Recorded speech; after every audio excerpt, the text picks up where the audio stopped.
तक कहानी शुरू होती है मुगल बादशाह जलालुद्दीन मोहम्मद अकबर के दौर से। अकबर हिंदुस्तान के एक शक्तिशाली और न्यायप्रिय बादशाह हैं। उनके दिल में अपने राज्य को मजबूत बनाने के साथ साथ हिंदुस्तान की जनता को एक साथ लेकर चलने की इच्छा है। लेकिन उनके जीवन में एक बड़ी कमी है, उनका कोई बेटा नहीं है जो आगे चलकर मुगल सल्तनत की जिम्मेदारी संभाल सके। इसी चिंता में अकबर एक पवित्र स्थान की यात्रा करते हैं और अपने वारिस के लिए दुआ करते हैं। आखिरकार उनकी दुआ कबूल होती है और उनकी पत्नी जोधाबाई एक बेटे को जन्म देती हैं। जब अकबर को बेटे के जन्म की खबर मिलती है तो उनकी खुशी का ठिकाना नहीं रहता। वो उस बच्चे का नाम सलीम रखते हैं। जिस दासी के जरिए उन्हें बेटे के जन्म की खबर मिली थी, अकबर उसकी खुशी का भी सम्मान करते हैं और उसे अपना एहसान मानते हुए एक अंगूठी देते हैं। सलीम राजमहल में बड़े लाड़ प्यार से बड़ा होता है।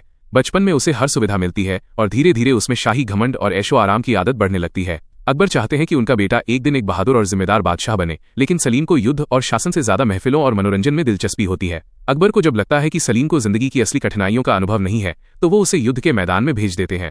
सलीम को आदेश मिलता है कि वो युद्ध में अपनी बहादुरी साबित करे और खुद को एक योग्य राजकुमार बनाए। सलीम कई वर्षों तक युद्ध करता है और कठिन परिस्थितियों से गुजरता है। इन संघर्षों से उसका स्वभाव बदल जाता है। वो पहले वाला लापरवाह राजकुमार नहीं रहता, बल्कि एक बहादुर और अनुभवी सैनिक बन जाता है। कई वर्षों बाद सलीम युद्ध से वापस लौटता है। अकबर अपने बेटे की बहादुरी से खुश होते हैं और उसे राजमहल वापस बुलाते हैं। जोधाबाई भी अपने बेटे को देखकर बेहद खुश होती हैं। लेकिन राजमहल में लौटने के बाद सलीम की जिंदगी में एक ऐसी लड़की आने वाली होती है जिसके कारण उसकी पूरी जिंदगी बदल जाती है। महल में एक खूबसूरत नर्तकी और दासी होती है जिसका नाम नादिरा है। एक अवसर पर एक मूर्तिकार राजकुमार के लिए एक खूबसूरत प्रतिमा तैयार कर रहा होता है। प्रतिमा अभी पूरी नहीं हुई होती, इसलिए नादिरा को प्रतिमा की तरह खड़ा कर दिया जाता है। जब सलीम उस प्रतिमा को देखता है तो उसकी खूबसूरती से बेहद प्रभावित होता है। बाद में उसे पता चलता है कि वो पत्थर की मूर्ति नहीं बल्कि एक जीवित लड़की है। नादिरा की बहादुरी और सुंदरता से प्रभावित होकर अकबर उसे अनारकली नाम देते हैं। यही लड़की आगे चलकर सलीम की जिंदगी का सबसे बड़ा प्यार बनती है। अनारकली और सलीम के बीच धीरे धीरे मुलाकातें शुरू होती हैं। दोनों एक दूसरे के करीब आते जाते हैं और आखिरकार उनके दिल में एक दूसरे के लिए सच्ची मोहब्बत पैदा हो जाती है। लेकिन अनारकली जानती है कि वो एक साधारण दरबारी नर्तकी है और सलीम हिंदुस्तान का शहजादा है। वो सलीम को समझाती है कि उनकी मोहब्बत का अंजाम अच्छा नहीं होगा। वो डरती है कि अगर बादशाह अकबर को उनके रिश्ते का पता चल गया तो उसकी जान भी जा सकती है। लेकिन सलीम अपने प्यार से पीछे हटने के लिए तैयार नहीं होता। वो अनारकली से कहता है कि उसके लिए शहजादा होना और सल्तनत का वारिस होना उतना महत्वपूर्ण नहीं है जितना उसका प्यार। यहाँ पहला भाग पूरा। भाग 2, बहार की जलन, सल्तनत का गुस्सा और बगावत का ऐलान। सलीम का ये प्यार महल की एक और नर्तकी बहार को बिल्कुल पसंद नहीं आता। बहार खुद चाहती है कि सलीम उससे प्रेम करे और वो भविष्य में मुगल सल्तनत की मलिका बने, लेकिन सलीम की नजरों में सिर्फ अनारकली होती है। बहार को जलन होने लगती है और वह सलीम तथा अनारकली के रिश्ते का राज पता लगाने लगती है। एक तरफ सलीम और अनारकली की मोहब्बत गहरी होती जा रही थी, वहीं दूसरी तरफ सलीम राजकाज की जिम्मेदारियों से दूर होता जा रहा था। अकबर को अपने बेटे का ये व्यवहार पसंद नहीं आता। उन्हें लगता है कि सलीम एक दिन पूरे हिंदुस्तान का बादशाह बनेगा, इसलिए उसे अपनी निजी इच्छाओं से ऊपर सल्तनत को रखना होगा। आखिरकार बहार को सलीम और अनारकली की मोहब्बत का सबूत मिल जाता है और वो ये बात अकबर तक पहुंचा देती है। अकबर को जब पता चलता है कि उनका बेटा एक साधारण नर्तकी से प्रेम करता है तो उन्हें बहुत गुस्सा आता है। उनके लिए यह सिर्फ प्रेम का मामला नहीं था, बल्कि राजघराने और सल्तनत की प्रतिष्ठा का सवाल था। अकबर अनारकली को गिरफ्तार करवा देते हैं। उसे कैदखाने में डाल दिया जाता है और आदेश दिया जाता है कि वो सलीम को भूल जाए। अकबर चाहते हैं कि अनारकली खुद सलीम से कह दे कि उसका प्यार झूठा था और वो सिर्फ शहजादे की पत्नी बनने के लालच में उसके करीब आई थी। लेकिन अनारकली ऐसा करने से साफ इनकार कर देती है। उसे डराया जाता है, कैद किया जाता है और तरह तरह से दबाव डाला जाता है, लेकिन वो सलीम से अपने प्यार को झूठा बताने के लिए तैयार नहीं होती। सलीम को जब पता चलता है कि अनारकली को कैद कर लिया गया है तो वो अपने पिता से उसे छोड़ने की मांग करता है। वो साफ कह देता है कि वह अनारकली से शादी करना चाहता है। अकबर इस रिश्ते को स्वीकार करने से मना कर देते हैं। उनके लिए एक दरबारी नर्तकी को हिंदुस्तान की भावी मलिका बनाना असंभव है। जोधाबाई भी अपने बेटे के दर्द को समझती है।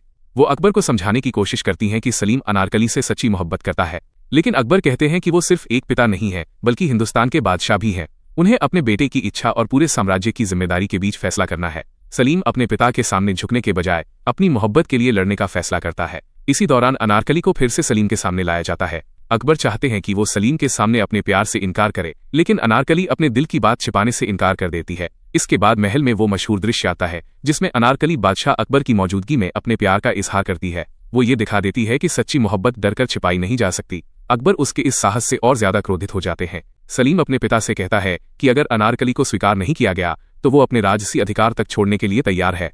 वो कहता है कि उसे सिंहासन नहीं चाहिए, उसे सिर्फ अनारकली चाहिए। लेकिन अकबर अपने फैसले से पीछे नहीं हटते। अकबर सलीम को महल से दूर रखने के लिए उसे युद्ध के मोर्चे पर भेजने का फैसला करते हैं। उनका उद्देश्य है कि सलीम राजमहल और अनारकली से दूर रहे और अपने कर्तव्य पर ध्यान दे। लेकिन सलीम के दिल में अब सिर्फ एक ही बात है, अनारकली को बचाना। उधर अकबर अनारकली के भविष्य को खत्म करने की कोशिश करते हैं। वो मूर्तिकार को आदेश देते हैं कि वो अनारकली से विवाह कर ले ताकि सलीम और अनारकली अलग हो जाएं।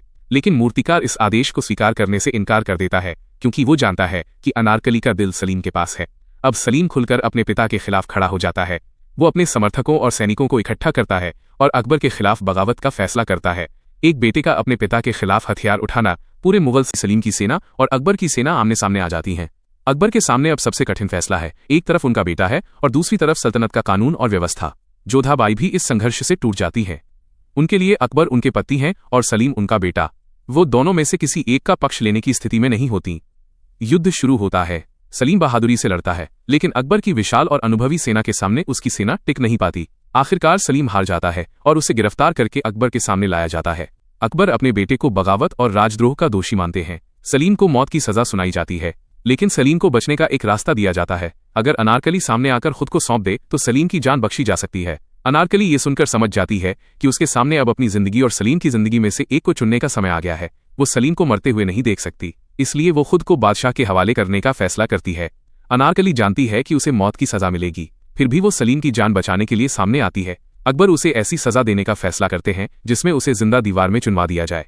ये सुनकर अनारकली अपने जीवन की आखिरी इच्छा रखती है। वो चाहती है कि उसे कुछ समय सलीम के साथ पत्नी की तरह बिताने दिया जाए। अकबर उसकी ये इच्छा स्वीकार कर लेते हैं, इस शर्त पर कि सलीम को ऐसा न बताया जाए कि अनारकली को तुरंत मौत की सजा दी जा रही है। अनारकली सलीम के साथ आखिरी समय बिताती है।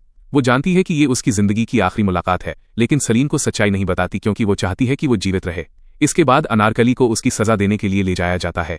सलीम को उससे अलग कर दिया जाता है। वो अपनी मोहब्बत को बचाने के लिए आखिरी कोशिश करता है, लेकिन परिस्थितियां उसके हाथ से निकल चुकी होती हैं। अनारकली को दीवार में चुनवाने की तैयारी शुरू हो जाती है। इसी समय अनारकली की मां को अकबर की पुरानी मेहरबानी याद आती है। वही दासी थी जिसने कभी अकबर को उनके बेटे सलीम के जन्म की खबर दी थी और जिसके एहसान को अकबर भूले नहीं थे। अनारकली की मां अकबर से अपनी बेटी की जिंदगी की भीख मांगती है। वो उन्हें याद दिलाती है कि एक समय उसने अकबर की सबसे बड़ी खुशी की खबर पहुंचाई थी। अब वो उसी बादशाह से अपनी बेटी की जिंदगी मांग रही है। अकबर के सामने एक बार फिर सबसे कठिन फैसला आ जाता है। एक तरफ उनका दिया हुआ आदेश और बादशाह के रूप में उनका कर्तव्य है, दूसरी तरफ एक मां की फरियाद और एक लड़की का बलिदान। आखिरकार अकबर के दिल में अनारकली के लिए रहम पैदा होता है। वो उसे मरने नहीं देना चाहते, लेकिन वह खुले तौर पर उसे माफ भी नहीं कर सकते क्योंकि इससे उनका आदेश और राजसत्ता दोनों कमजोर पड़ेंगे। इसलिए अकबर एक गुप्त रास्ता निकालते हैं। अनारकली को वास्तव में मरने से बचा लिया जाता है और उसकी मां के साथ उसे गुप्त रूप से महल से बाहर भेज दिया जाता है। लेकिन अकबर एक कठोर शर्त रखते हैं। अनारकली को पूरी जिंदगी गुमनामी में रहना होगा और सलीम को कभी ये पता नहीं चलना चाहिए कि वो जीवित है। महल और दुनिया के सामने यही माना जाता है कि अनारकली मर चुकी है। सलीम भी यही समझता है कि उसका प्यार उससे हमेशा के लिए छिन गया। इस तरह एक तरफ सलीम की मोहब्बत अधूरी रह जाती है और दूसरी तरफ अनारकली जिंदा होकर भी अपने प्रेमी से हमेशा के लिए दूर हो जाती है। कहानी का सबसे बड़ा दर्द यही है कि सलीम और अनारकली एक दूसरे से सच्ची मोहब्बत करते हैं, लेकिन उनके बीच बादशाह अकबर, राजधर्म और सल्तनत की जिम्मेदारी इतनी बड़ी दीवार बन जाती है कि उनका मिलन संभव नहीं हो पाता। और यही मुगल आजम की पूरी त्रासदी है। सलीम ने अनारकली को पाने के लिए अपने पिता और सिंहासन तक से टकराने का फैसला किया, जबकि अनारकली ने उसी सलीम की जिंदगी बचाने के लिए अपने प्यार और अपनी पहचान तक की कुर्बानी दे दी। फिल्म का अंत इस एहसास के साथ होता है कि सच्चा प्यार हमेशा पाने का नाम नहीं होता। कभी कभी किसी की जिंदगी बचाने के लिए उससे हमेशा के लिए दूर जाना भी प्यार की सबसे बड़ी कुर्बानी बन जाता है। अगर आपको ये कहानी पसंद आई हो तो वीडियो को लाइक करें, कमेंट करें और हमारे चैनल को सब्सक्राइब जरूर करें। बेल आइकॉन दबाना न भूलें, क्योंकि ऐसी ही शानदार फिल्मों की पूरी कहानी हम आपके लिए हिंदी में लेकर आते रहेंगे।